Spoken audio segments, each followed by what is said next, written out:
From Buffalo Toronto Public Media, this is What's Next? An hour dedicated to amplifying the voices of marginalized and underrepresented communities across Western New York and Southern Ontario.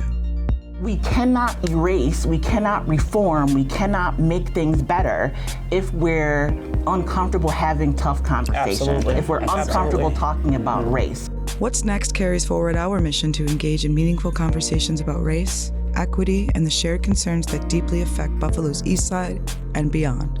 Don't stop. Make those families part of your life. Their lives are part of yours. Don't stop.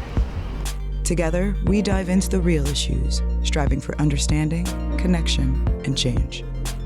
In the suburban area, everywhere, we must work and teach our children.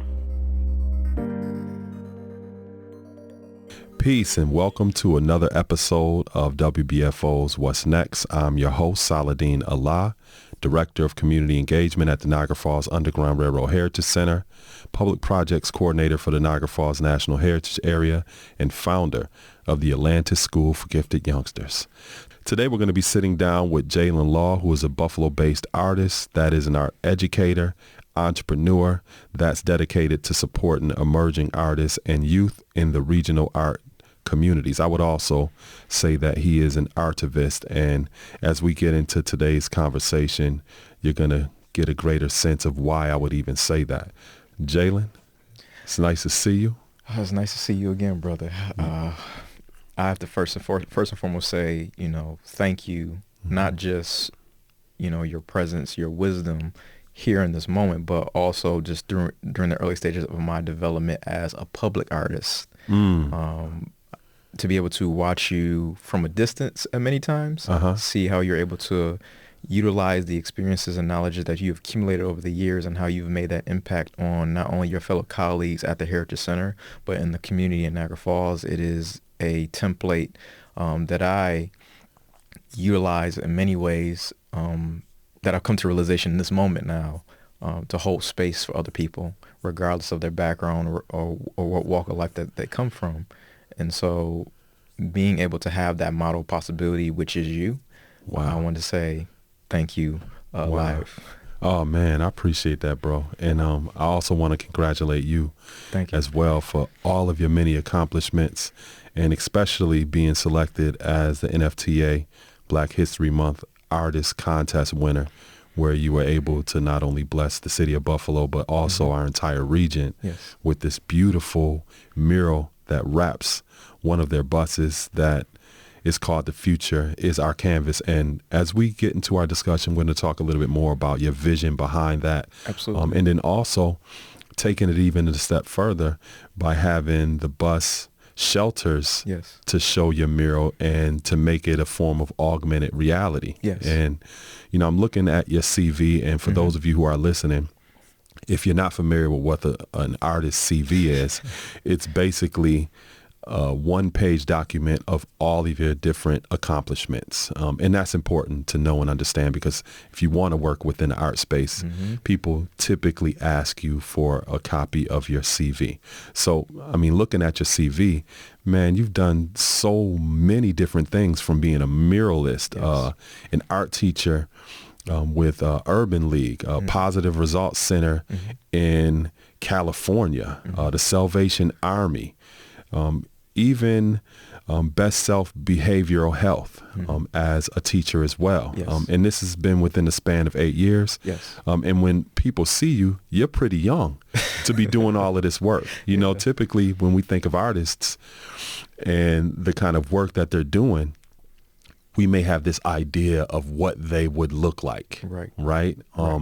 So, you're basically an artist full time. And I kind of wanted to start to go into like your origin story, like your background. When you look in hindsight, what were some of those moments in your life that helped define your journey and your path as an artist? My journey started relatively young. My brother, who was in his teenage years at the time, he was babysitting me. I was 2 years old, and some kind of way I just got left with paper, a pencil in the middle of the living room floor at the time. He turned his back away, and when he turned back around, that he saw something. He saw me drawing a circle, and it wasn't so much that he was seeing me drawing the circle, but how much he was kind of in awe of the presentation of the circle. You know, it looked far advanced for my age at the time. Wow. And it snowballed from there. And within that snowball process, by age 4, I was developing stories, comic books, and selling them in my neighborhood. I was selling them in the daycare center. And, wow. And I was selling like for nickels, dimes, you know, extra time on the computer, Lunchables, stuff like that. So, but one of the pivotal, I would say, people who played a role in my development was my grandfather by the name of James Arthur Law. He was a no-nonsense man, a wise man, a man of few words from Thomasville, Georgia. After World War II, he migrated up to Buffalo, New York. And, you know, when I came along, he was one of the ones that he was as one of my advocates. I used to carry a Fisher-Price hard plastic blue suitcase. And in there were all my documents, my crayons, my pencils, my journals. And one day he just noticed me opening it up, and I'm like writing. Now I'm illiterate at the time, so it looks like mush. But to me, I can understand it. And I'm explaining the concept to him. And, you know, he saw that, and he basically was one of the people that verbalized to my parents, you got to invest in this. I don't know what this is, because you have to understand he came from a farming family. You know, there was no space to be creative. It was about survival, right? But he had enough wisdom and self-awareness to know that this is something different, and we need to invest in it in any way, shape, or form. Wow. And throughout that development process, all the way up to the time that he transitioned in '99, he was my external personification of fearlessness and confidence in my abilities. Wow. You know. Yeah. And I held on to that, you know. Wow. So that played a huge role in my interests, my natural inquiries within being a creator. I don't necessarily call myself an artist, but also having interest within entrepreneurship and business development. Wow. Man, hearing you say that, you know, having a background in education myself, starting off with early childhood development, I've seen you before in the form of other children. Yes. I remember being in a classroom one time with a co-teacher, and she was giving out instructions of a coloring sheet. And students were told, you color the sun yellow, you color the grass green. Yes. You know, and one of my students, it did not matter what you were going to say. He was going to do his own thing, right? So short time later, he pulls out the blue crayon and he's coloring the sun blue. Now, me, I'm engaging the student and asking him further questions to kind of explore his perspective. Yes. Because he's obviously seeing something that others are not seeing. So I encouraged it, I supported it, and I used that as a teachable moment and a learning moment for me, for him to be able to share his perspective with me. Yes. The other teacher didn't see it that way. Right. She looked at it as insubordination.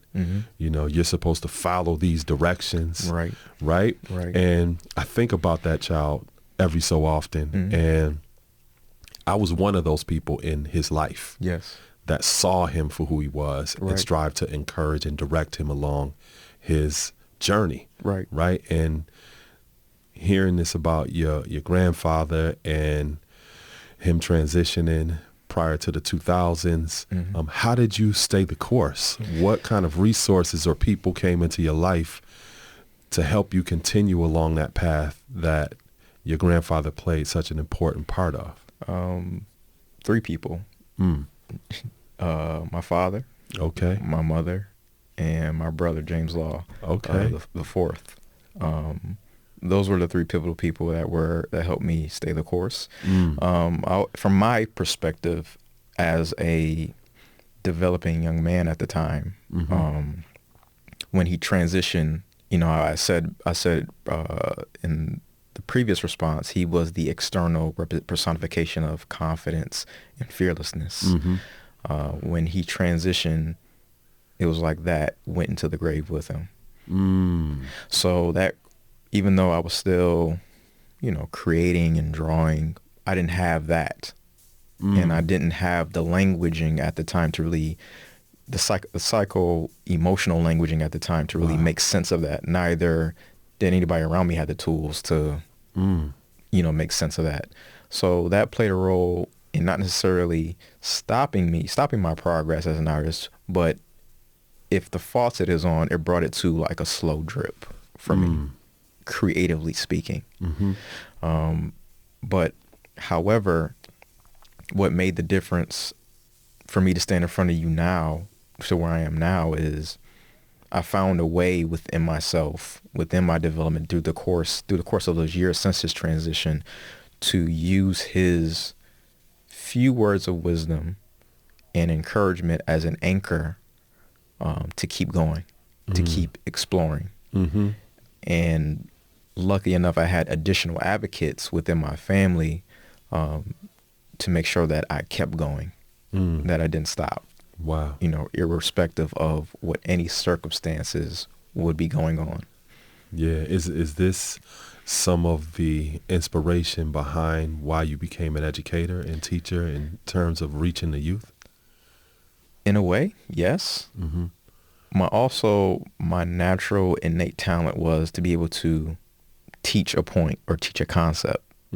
So I would have, my earliest memory is like as early as kindergarten. I would have people come up to me and ask me about certain things, in relation to the 5-year-old world in the 90s. Wow. And I could be able to communicate a point or communicate how to do something. And I had the patience enough to communicate it in such a way until you got it, until you understood. That's a gift. Yes. And I never took that for granted. I didn't know what it was at the time, but I knew it was there. And, you take that and it's almost like compound interest. You take that and interest with my grandfather, interest with my parents. You end up creating this portrait of possibilities with it. Wow. And that's what I, as an intention, tried to bring within the classroom, regardless if that student is a first grader or if that student is a 40-year-old, What has been like some of your most memorable experiences just being in the classroom, teaching with some of our youth?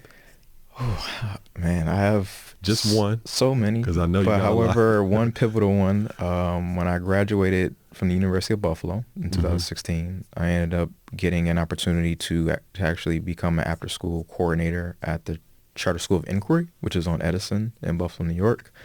And that was like my first, prior to that, from high school onward, I never had a traditional job in terms of we're working at the mall, working at McDonald's. In some way, shape, or capacity, education is in my resume, not extensively. Yeah. And so that was my first opportunity to actually take my creative skills and build a program for young elementary age children at the time.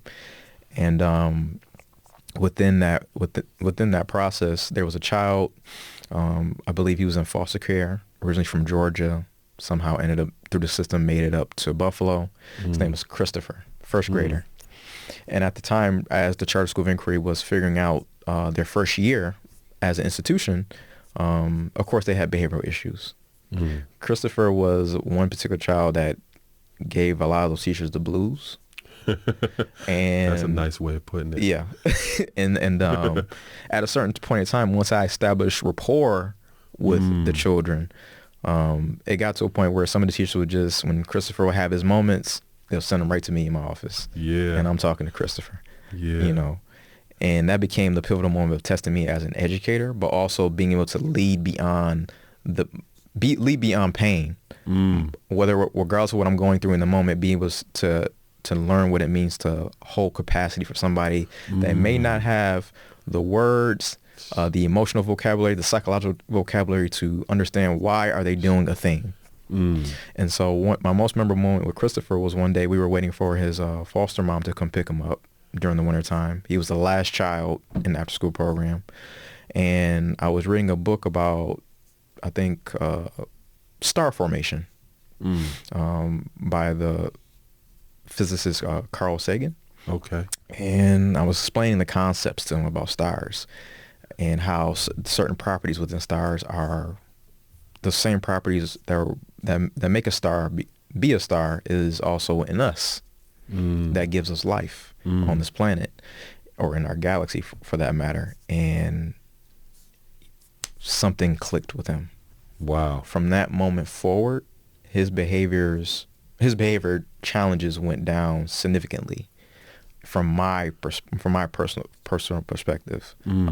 He was in my office less, and every time after school started, he was right up under me. You know? Wow. Man, I'm looking at your artist statement, right? Yes. And then listening to what you're saying. I think a lot of times the perspective of an artist is they're just using tools to create something for art's sake. Yes. And a lot of times people may not have the opportunity to really have these type of conversations to get into depth about their philosophy on life and their perspective. So I want to read some of your artist statement and to get some of your perspective on why this is something that you share. Absolutely.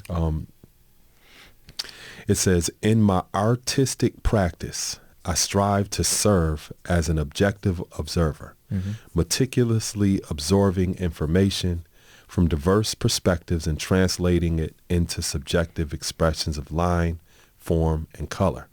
My intention is to eliminate personal bias, creating a visual space for viewers from all walks of life to engage my work and construct their own interpretations. Yes. Is this a perspective that you always had in terms of when you started to create art, or is it something that kind of evolved over time? And what is the ultimate meaning of that? Yes. Subconsciously, that's what I was searching for to get to that voice. You know, you learn, because I consider myself in the art world, there's a term for like untrained artists as naivete artists who are not trained in formal institutions. Like I didn't receive training in a formal institution, technically speaking, until my college years. Oh, wow. Everything else was just learning from observation. Yeah. So that dynamic was a part of my development. And, you know, what the best way of learning, you know, in the traditional means is you're copying. You're copying. Okay. So if you put that copying on the spectrum between, you know, an original POV and the opposite side of that copying, I was trying to get to the middle. My intention was to get to the middle to where you can hear my voice clearly in the work, in the way I use color, in the way I use line, in my intentionality. Wow. And over time, you know, I was a reader. I am a reader. I try to read, you know, 2 or 3 books a month, just of various different topics, just to inform my perspective on the world and reality. And, you know, I ran across in my early years in college a philosopher by the name of Jiddu Krishnamurti. We have the same birthday, May 12th. Oh, and wow. He, at the time when he was born, abject poverty in India. There was a group called the Theosophical Society. Okay. And Madame Blavatsky, yeah. One of her quote unquote visions is they were looking for a messiah for the Theosophical Society and for the world. And Jiddu Krishnamurti, at the age of 12 and 13, was considered as that messiah. And through a course of they funding his education, him getting the best education in the UK, and he released his first book at the age of 13. A lot of his work over the years from that point to him leaving the Theosophical Society after the death of his brother deals with objective observation, self-awareness of the human condition, and not from a space of necessarily trying to change the human condition, but to understand the multi-layers of the human condition, our what makes us happy, our selfishness, our greed, our lack of compassion or lack of consideration of certain things in our lives and our relationships, and how we relate to, how all those things relate to ourselves and intrapersonally. And a lot of his perspective also inspired some of the work of quantum physicist David Bohm. And so when I read it, it was almost like I already knew that information. I was like, something activated in me. Yeah. And I just kept voraciously reading a lot of his work. And he has an interesting book called Education and the Meaning of Life, which is a talk that he gave years ago about what it means to be authentically an educator and to be able to hold space for children. Wow. From a space of reconciling your own inner demons and personal challenges so you don't taint the next generation. And so that, and over the years of reading other philosophers and other subject matters, you know, that really informed my aspiration in life to do my best to remove anything that would taint the perspective of the said artwork, to give people a raw deal on experiencing and being able to define meaning for themselves and what they're seeing. Wow. You know, man, I could imagine like you're stepping into a classroom with children as literally like a brain architect. I never thought of, you know? Yeah. And it's definitely a blessing for you to be in that space, because oftentimes you may have people who are in those spaces that don't have that same type of compassion and intentionality with helping them form themselves into a purposeful being in this society. Absolutely. You know? And in many ways, I've communicated that point through my work as an educator to the children in my classroom, to be able to, regardless of the direction you want to go in life, whether being in college, whether picking up a trade, to move with that purpose and intentionality in your everyday walk, so that you can ultimately create the reality that you're seeking. You know, and regardless of what that is, I can't define that for you, because I don't have the curriculum for your soul. Wow. I can only be a guru. I can only be a dispeller of light by pointing you in a direction to explore, and you must go in that. You must make the choice of either going in that direction or pivoting somewhere else for you to ultimately get to your North Star. Wow, man. Some of the stuff you're saying, man, like it's deep. Some of the things may sound simplistic, but it's many layers to what you're actually saying. I mean, one of the things that I'm getting from what you're saying is it definitely requires a lot of patience. And I think sometimes people have a tendency, especially with children, to try to tell them what to think and what to do, as opposed to encouraging them how to think and to look at things in a critical way. Absolutely. And arriving at their own conclusions. Absolutely. You know, I was having a conversation with some youth the other day, and I was telling them, when you look at the word question, the root word of question is quest. And when you ask questions, you are actually going on a journey, which is ultimately a never-ending inner journey, because you're learning more about yourself through your life experiences. Right. Or as the famous mythologist and Joseph Campbell would say, it's your hero's journey. It's this psycho-spiritual, emotional process, the circular process for you to go through, to take on to answer the call of your purpose, to go through these challenges that ultimately deal with not only which are just merely the mirroring of the internal challenges within yourself, and to come out transformed and renewed as the hero of your story. Wow. And taking that model and be able to, as best as possible, multiply it within a room of 15 children or 20 children or 20, 15 or 20 adults is an interesting, task, because everybody's not going to understand in the same way. They're not going to hear in the same way. So to really go through that puzzle of, okay, you may be more auditory, you may be more visual, you may be more kinesthetic. Now I have to almost make sure that I am,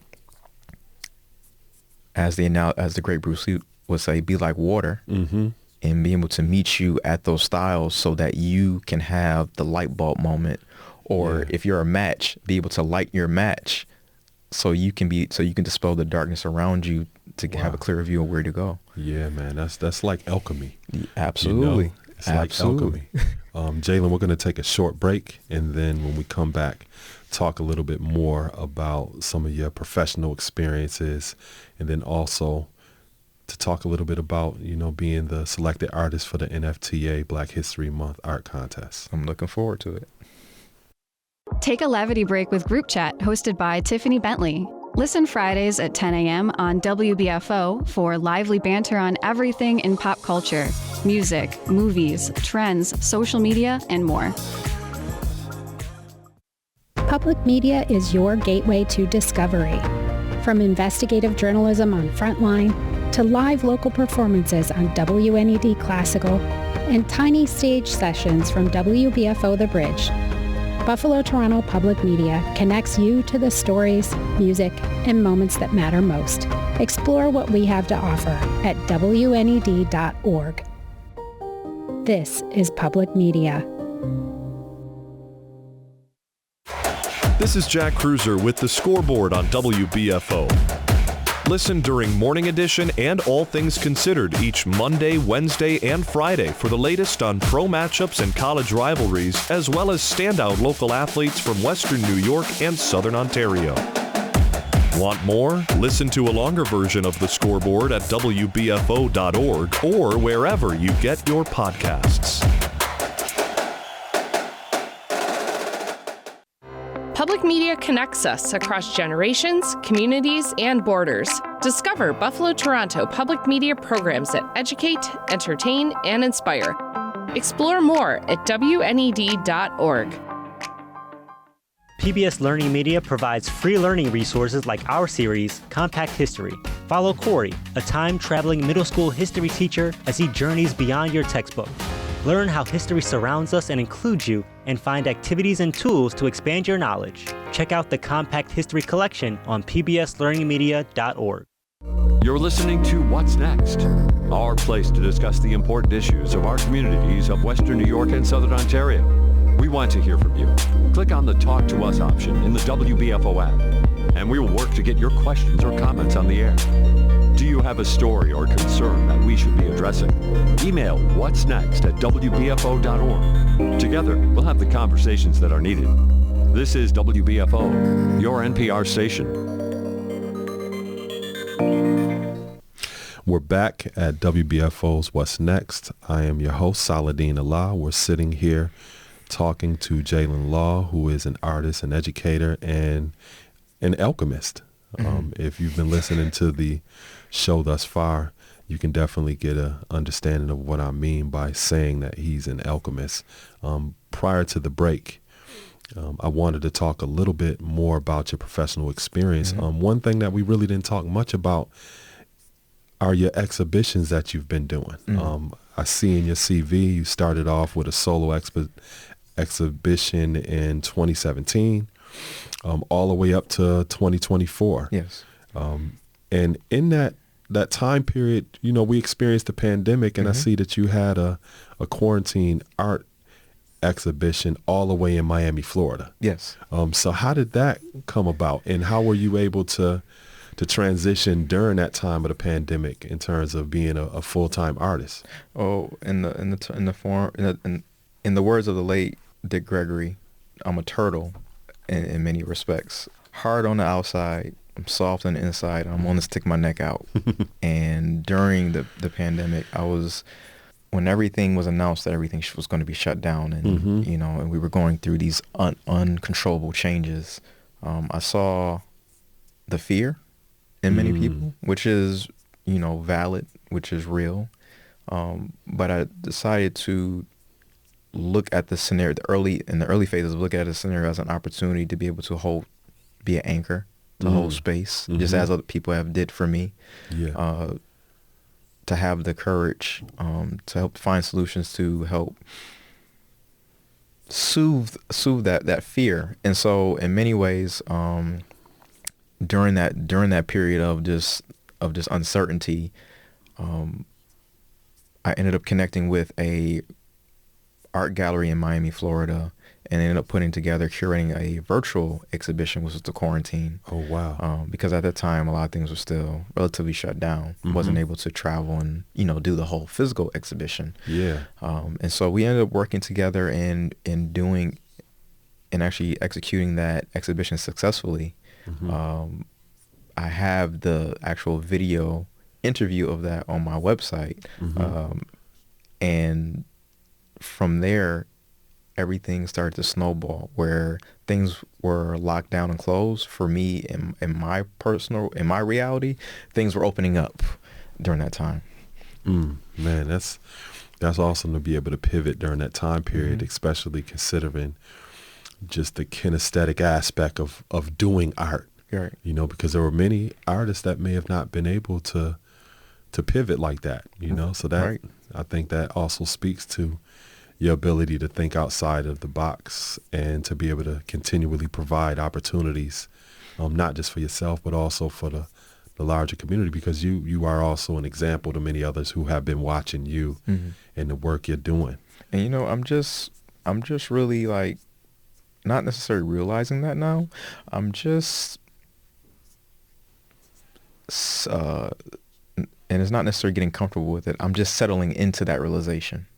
I had a colleague reach out to me a couple of weeks ago, a little bit after the unveiling of the bus unveiling, and she ran into an artist who was a peer. And he said he finds me intimidating. I've heard that before, but that's interesting. It was just like, why? Because, basically it was a situation of like having the deep perspective, or the perception of the deep perspective. Yeah. Yeah. And from hearing that again, you hear it when you're younger, professionally, and you don't know what to make of it. But hearing that again under this context,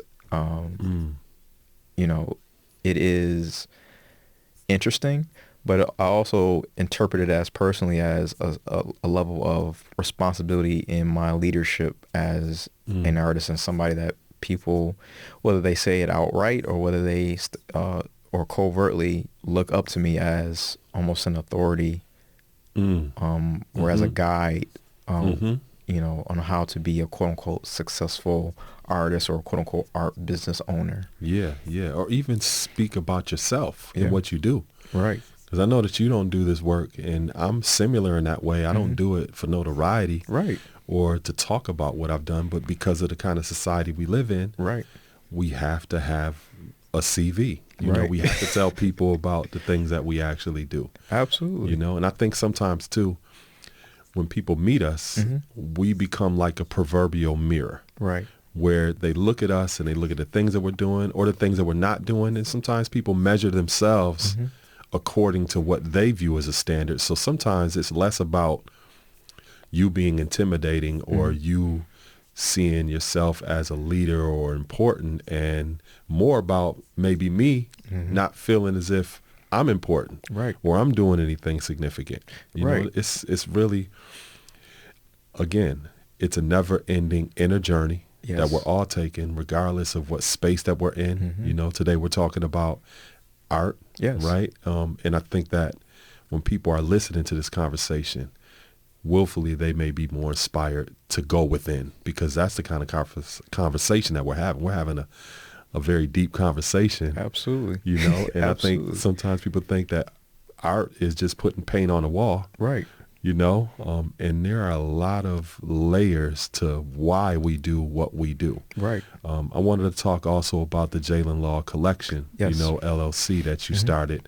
What was the intention for starting the Jalen Law collection? So, I was in my sophomore year at university, and the infrastructure of attaining an art degree, it didn't resonate with me. At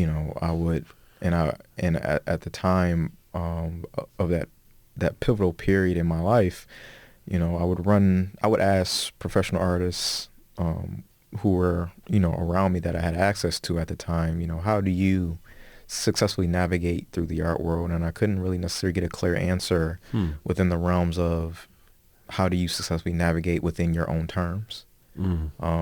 How do you navigate that without, having to take on work or take on jobs that on a certain level, you don't want to be there. Okay. You're not passionate about. Yeah. And I couldn't really get a clear answer around that. And so I decided, within that moment, it was in July 2013, I would be more responsible and in control of my own destiny as an artist. I didn't necessarily want to go back to graduate studies because I was an undergrad at the time. I didn't want to go to graduate school necessarily out of fear of the lack of security of being an artist. So I decided that I would jump off the cliff and I would build a plane while I was in the sky. Wow. And it started with taking that whole summer and just intentionally painting. I think I painted close to like 30 paintings that summer. And I started vendoring at events, selling my artwork in that way, and selling indiscriminately in terms of, taking up vendor opportunities, whether they were in Buffalo or whether they were not in Buffalo, until I could find who exactly is my audience and who is my market. And, having the courage and the willingness to take that journey, I was able to give my pain a purpose, because that purpose was worth my best effort. I didn't know necessarily what I was going to create with it or what was going to be the outcome. Yeah. I knew I had an idea. I knew I had a vision, and I was willing to go through those unknown variables to get there. Wow. And to your point about painting with a purpose, art also in many ways has a price. And I've always had a question about artists and how do you even put a price on some art? Because the work that you do, the labor that you put into it, that's ultimately priceless. Yes. So how do you even determine, okay, this piece right here, I'm going to set it at this particular price? How do you do that? I didn't really get a clear idea on how to do that until I went back to school. I ended up going to the University of Pennsylvania Wharton School of Business. They had an entrepreneurship program that I graduated out of, and they helped me create a proper structure on how to utilize the measurement of your canvas, adding your price point, adding your hourly rate to come up with more of a concise price point. But you also have to understand, your price point is determined on a number. How you figure that out is determined on a number of factors. For me, my journey, you hear about being a starving artist or struggling artist, right? In many shapes or forms. Well, the first question is, what direction do you want to go? Do you want to take a shot and get into the fine art industrial complex? Or do you want to build a business and build your audience independently? And I chose building an audience independently. Yeah. So being in the fine art industrial complex, to answer your question, there are certain factors that can objectively and subjectively influence how you come up with that price point, i.e., do you have representation? Are you under a gallery? Do you have a management? And they're able to almost delegate those things to help you figure those things out as you are in the throes of figuring out in that lane.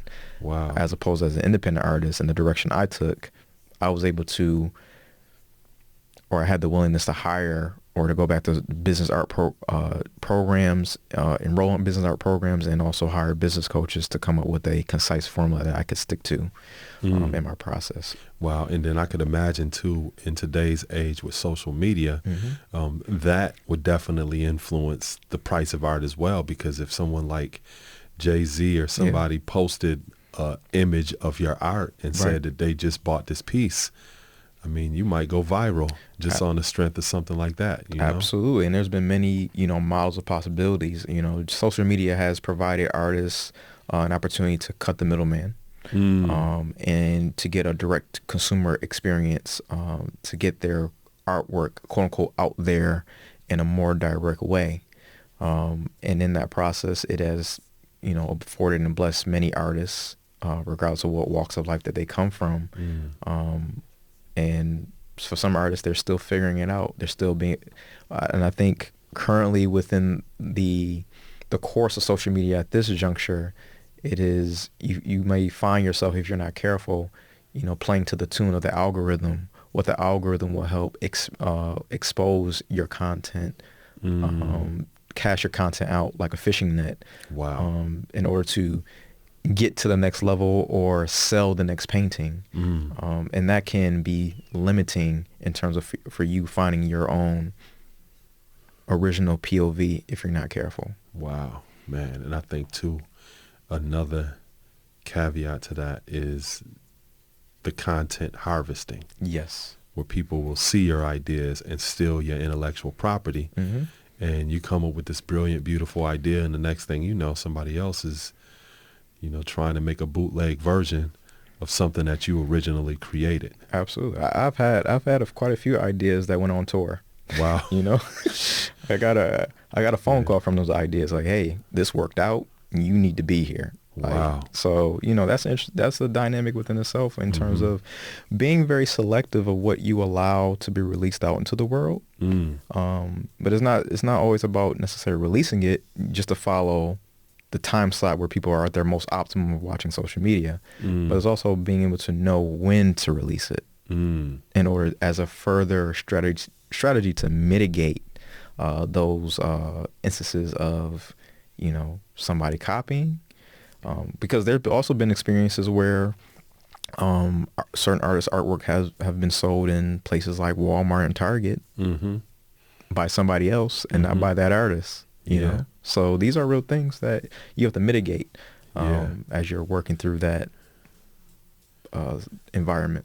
Yeah, and I tell you, you definitely were able to mitigate that with the Future is Our Canvas bus design that you created for the NFTA. And we're going to take a short break. Okay. And we come back, we're going to talk a little bit more about how you came up with that design, what had been your experience, and to give people an opportunity to be more observant of the things that are going on, especially here in Western New York, Absolutely. to get a sense of that traveling art that's going on. Yes.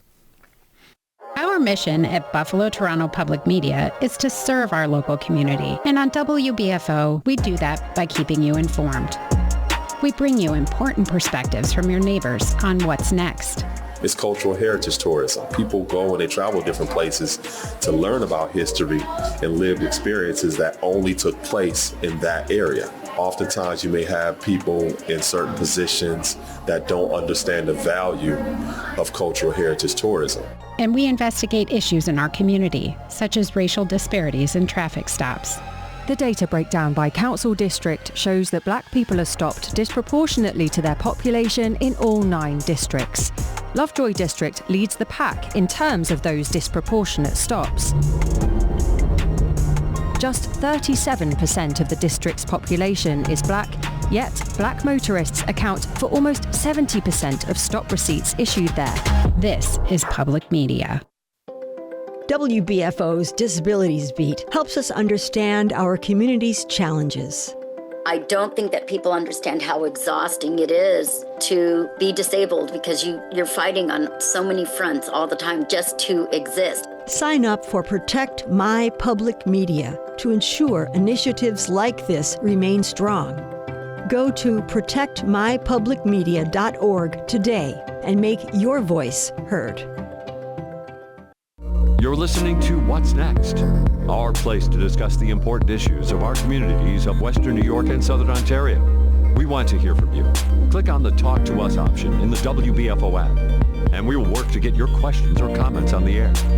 Do you have a story or concern that we should be addressing? Email whatsnext@wbfo.org. Together, we'll have the conversations that are needed. This is WBFO, your NPR station.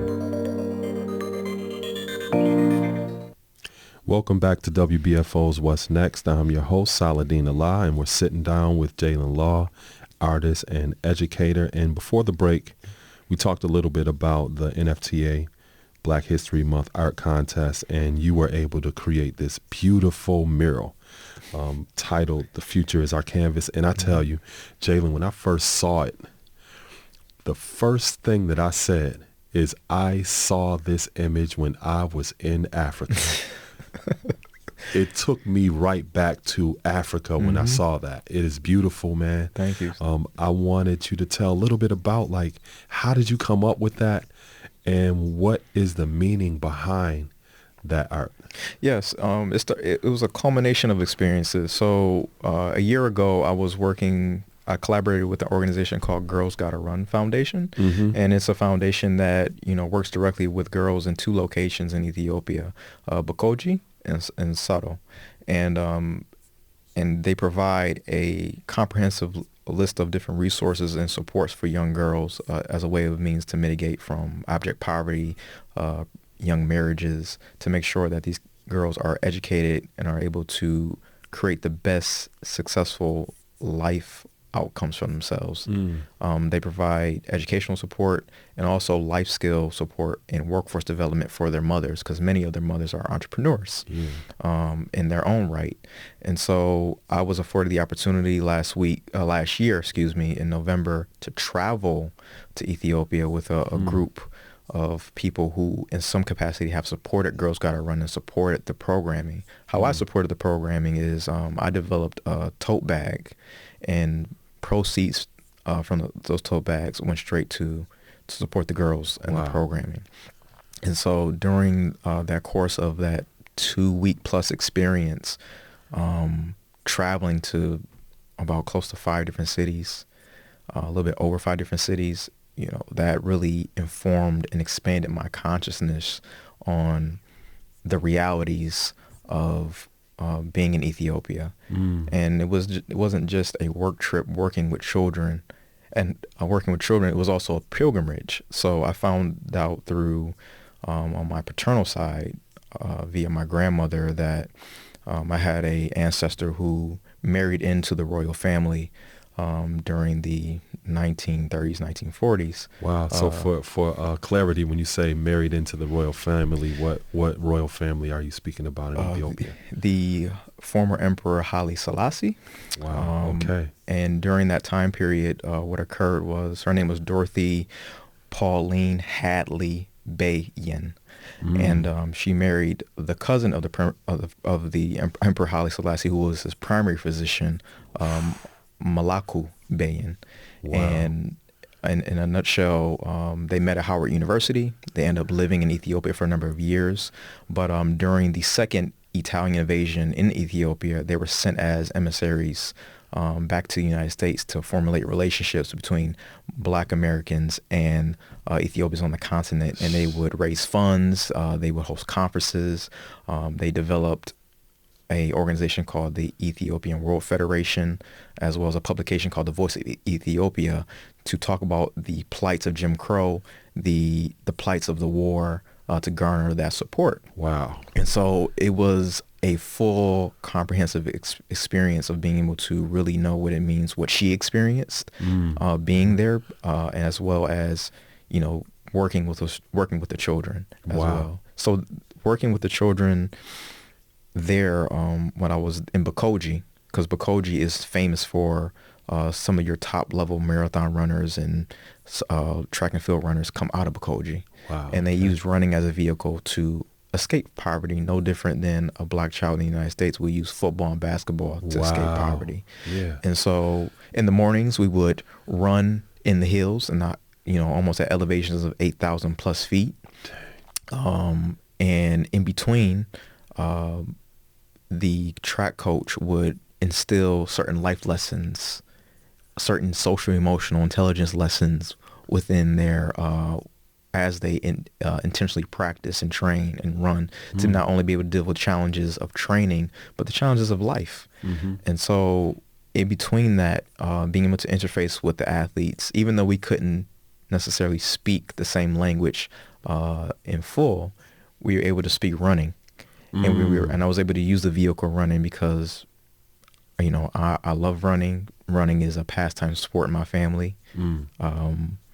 I have Olympians in my family, so you know, I was able to use those experiences to relate and interface with the kids, and you know, having that experience of working with them in that capacity, and then compounding that to your earlier question about my favorite moment of being an educator, working with young Christopher, and working with people within my own community in Buffalo, New York, all culminated in that concept.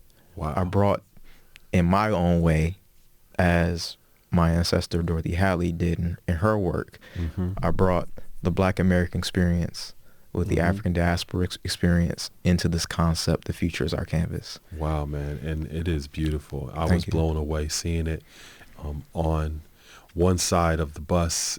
It's I think about three children or four. Yes. And then on the other side, they kind of look like they grew up a little bit or something along those lines. Is that intentional of what you wanted to do with that concept? Yes. Initially, it was just the image of the children. But what I did was with my approach and my artistry at this point in my development is I take traditional practices and marry them with technological experiences, i.e. augmented reality and virtual reality. And so what I did is I created an animation where the kids are, and also the background is kind of going through this evolution where the faces are changing, the background is changing, the landscape is changing, and by the request of the NFTA, they were so in awe of the animative experience, they asked me, can I take one of the images from the animation itself, which is a still shot with them as adults, and make that as one half of the bus, and then another half as the children. But initially, it was supposed to be a full wrapping of just that one image of the children on both sides. Wow. And then you said over at like the bus shelters that they have, people are able to access the augmented reality as well, right? By like scanning the image with their phones? Yes. So on key bus shelters, we're not too far from one actually in particular. There is the image, there's a movie poster size image of the future is our canvas.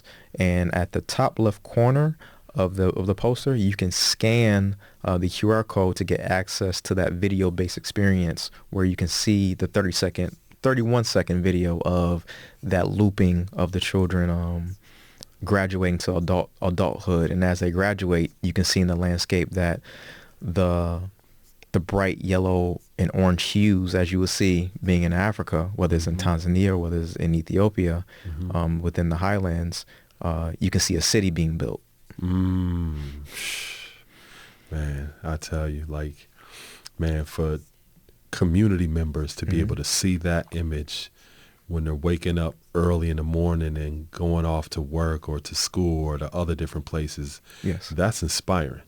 Thank you. It's inspiring. Your website is the JalenLawCollection.com?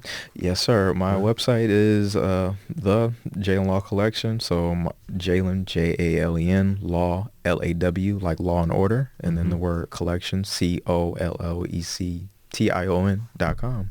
Okay. Yeah. So people have an opportunity to learn more about the work that you've done. Absolutely. The work that you're doing. Absolutely. And also to be informed about your upcoming projects. Absolutely. For those who would like to follow me, you can follow my work there. You can also follow me on LinkedIn as well, to see what I'm doing within the worlds of fine art, public art, emotional intelligence / education, because I'm an emotional intelligence educator, to get all those different nuances in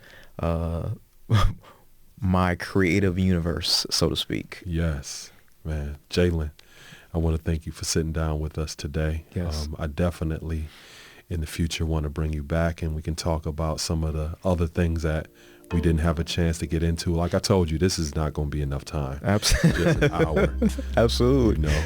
Absolutely. This is a jazz ensemble. This is Coltrane and Miles Davis, you know, So What? If you ever heard that single before. Like, yeah. I think we've created something awesome here. Yeah, absolutely. So this is Saladin Allah, your host with WBFO's What's Next, signing off. Peace.